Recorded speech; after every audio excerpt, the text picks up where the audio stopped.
Assalamualaikum warahmatullahi wabarakatuh. Kami dari kelompok 8 ingin mempresentasikan tentang peranan Indonesia dalam Konferensi Asia Afrika. Peranan Indonesia dalam Konferensi Asia Afrika. Konferensi Asia Afrika adalah pertemuan negara-negara Asia Afrika di Bandung pada tanggal 18 sampai tanggal 24 April tahun 1955. Sebagai negara pemrakarsaan konferensi, Indonesia sebagai tuan rumah Konferensi Pancanegara di Bogor pada tanggal 28 sampai tanggal 29 Desember tahun 1954. Sebagai pertemuan pendahuluan Konferensi Asia Afrika dan sebagai tempat penyelenggaraan Konferensi Asia Afrika pada tahun 1955, Konferensi Asia Afrika bermula dari Perang Dunia Kedua dan telah berakhir. Berakhirnya Perang Dunia Kedua memunculkan dua kekuatan udidaya baru, diantaranya Amerika Serikat dan Uni Soviet. Pada saat itu, Amerika Serikat mempelopori berdirinya blok barat atau disebut juga dengan blok kapitalus atau liberal. Sementara Uni Soviet mempelopori kemunculan blok timur atau disebut juga dengan blok sosialis atau komunis. Presiden Indonesia Soekarno menekankan kepada Perdana Menteri Indonesia untuk menyampaikan ide diadakannya Konferensi Asia Afrika.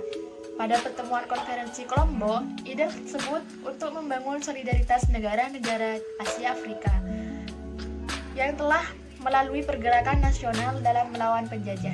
Pergerakan tersebut merupakan cita-cita bersama selama hampir 30 tahun.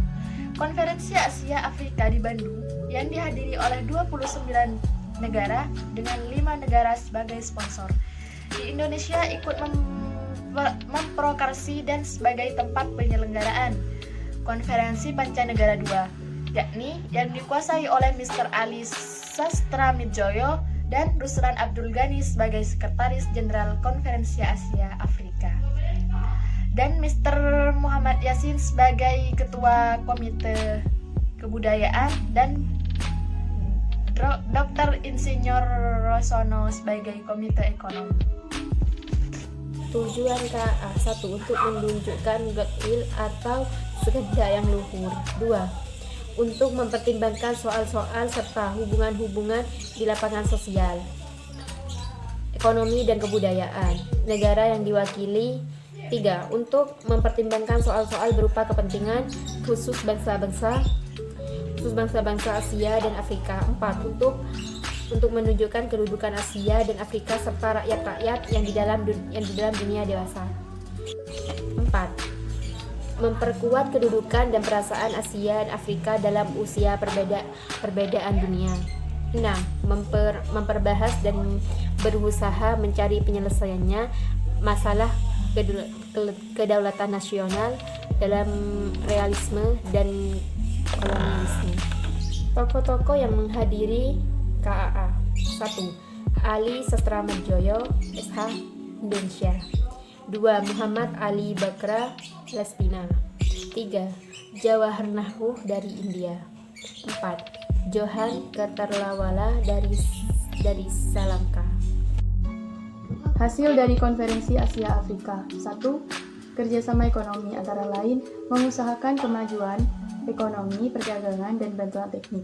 2. Kerjasama budaya antara lain memajukan kerjasama kebudayaan sebagai jalan terpenting untuk mendapatkan pengertian antara negara-negara Asia Afrika. 3. Masalah hak asasi manusia antara lain menjunjung tinggi hak asasi manusia seperti yang tercantum dalam Piagam PBB. 4. Masalah bangsa yang belum merdeka antara lain menentang adanya imperialisme dan menuntut kemerdekaan bagi rakyat Aljazair, Maroko, dan Tunisia. 5.